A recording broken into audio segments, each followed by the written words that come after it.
إن الحمد لله والصلاة والسلام على سيد الأنبياء والمرسلين وعلى آله وصحبه أجمعين. قال الله تبارك وتعالى في القرآن المجيد: فأعوذ بالله السميع العليم من الشيطان الرجيم بسم الله الرحمن الرحيم كما ورد في سورة البقرة: شهر رمضان الذي أنزل فيه القرآن هدى للناس وبينات من الهدى والفرقان فمن شهد منكم الشهر فليصم ومن كان مريضا أو على سفر فعدة من أيام أخر يريد الله بكم اليسر ولا يريد بكم العسر ولتكملوا العدة ولتكبروا الله على ما هداكم ولعلكم تشكرون. وقال النبي صلى الله عليه وسلم: قد أزلكم شهر عظيم شهر مبارك فيه ليلة خير من 1000 شهر وهو الشهر الصبر وشهر المواساة إلى آخر الحديث. رواه محمد ابن إسحاق ابن خزيمة في صحيحه والبيهقي في شعب الإيمان والمحامل في أعماله. گرامی قدر اہل اسلام، رمضان کی آمد پر امت مسلمہ کو خاکسار کی طرف سے بالعموم اور اسلامیہ نے ریاست جموں و کشمیر کو بالخصوص دل کی عمیق گہرائیوں سے، اتھاہ گہرائیوں سے ہدیہ تہنیت اور مبارکباد پیش کرتا ہوں۔ رمضان المبارک ایک عظیم بابرکت مہینہ ہے اور اقوام عالم میں امت مسلمہ رسول اللہ صلی اللہ علیہ وسلم کی امت کو یہ امتیاز حاصل ہے کہ ان کے لیے ایک ٹریننگ کورس، ان کے اخلاق، ان کے اعمال، ان کی معاشرت،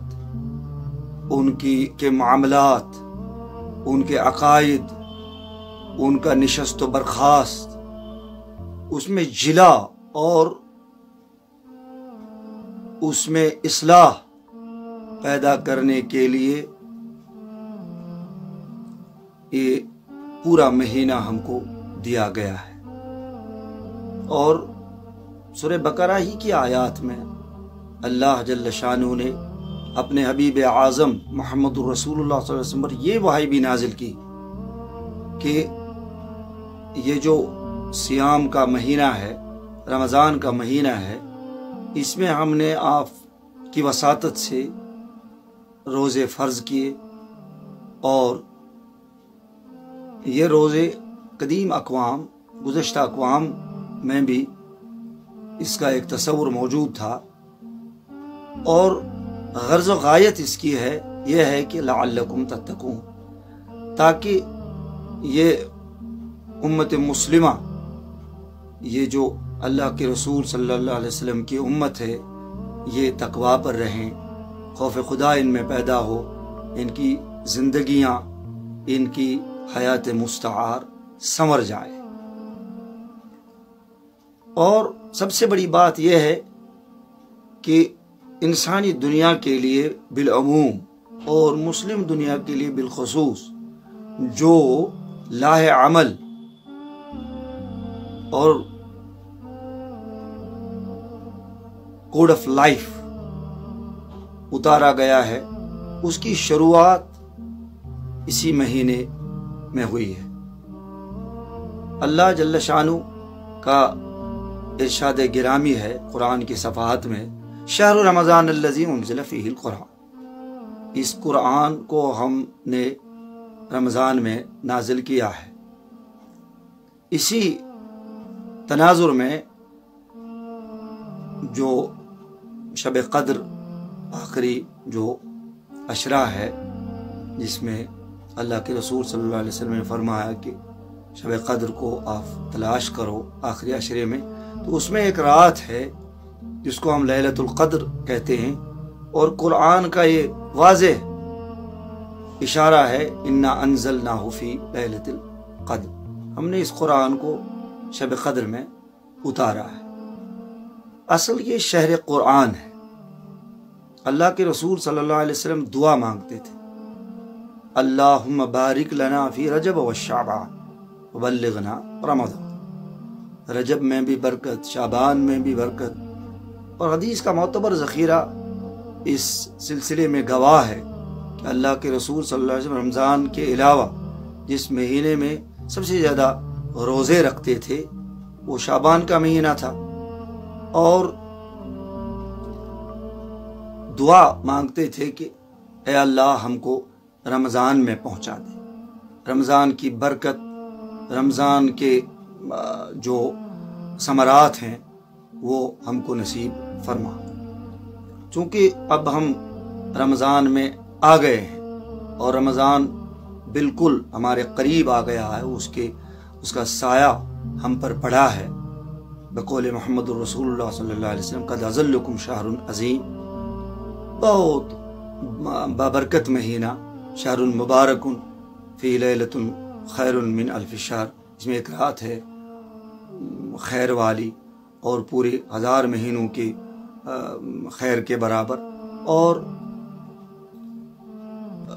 یہ ہمدردی کا مہینہ ہے، صبر کا مہینہ ہے۔ اور اس حدیث میں تو ابو بکر محمد بن اسحاق بن خزیمہ نے بڑی تفصیل سے اس کو نقل کیا ہے،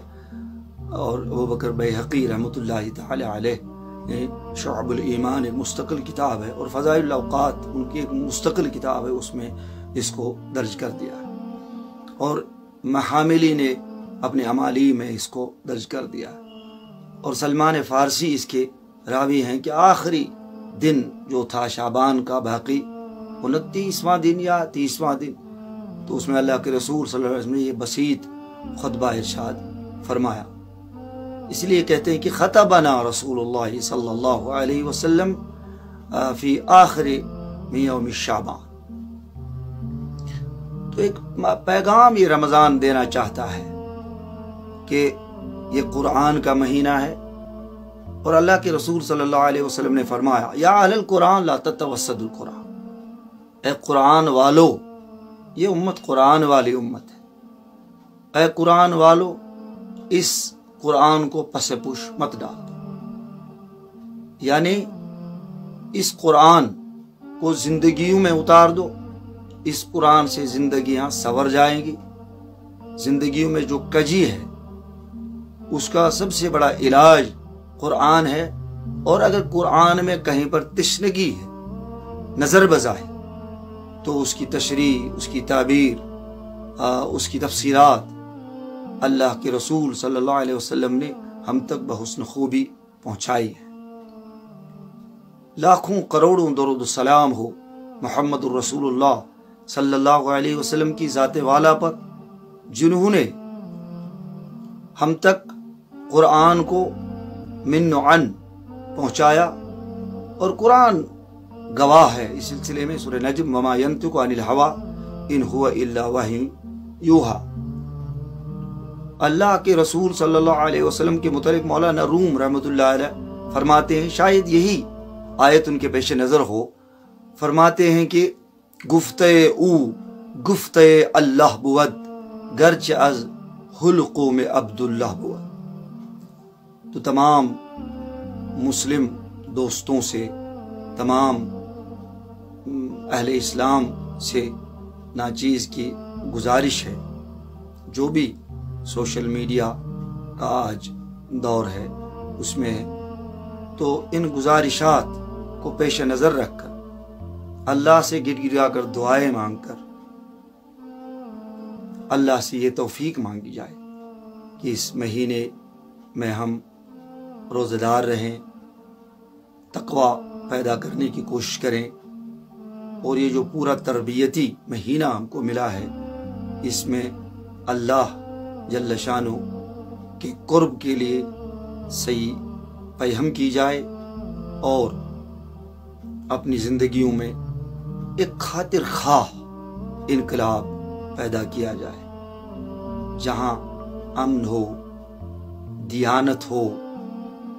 اخلاق کا کمال ہو، حیا ہو۔ یہ جو ہم آج دیکھ رہے ہیں سب قرآن سے بعد اور دوری کا نتیجہ ہے،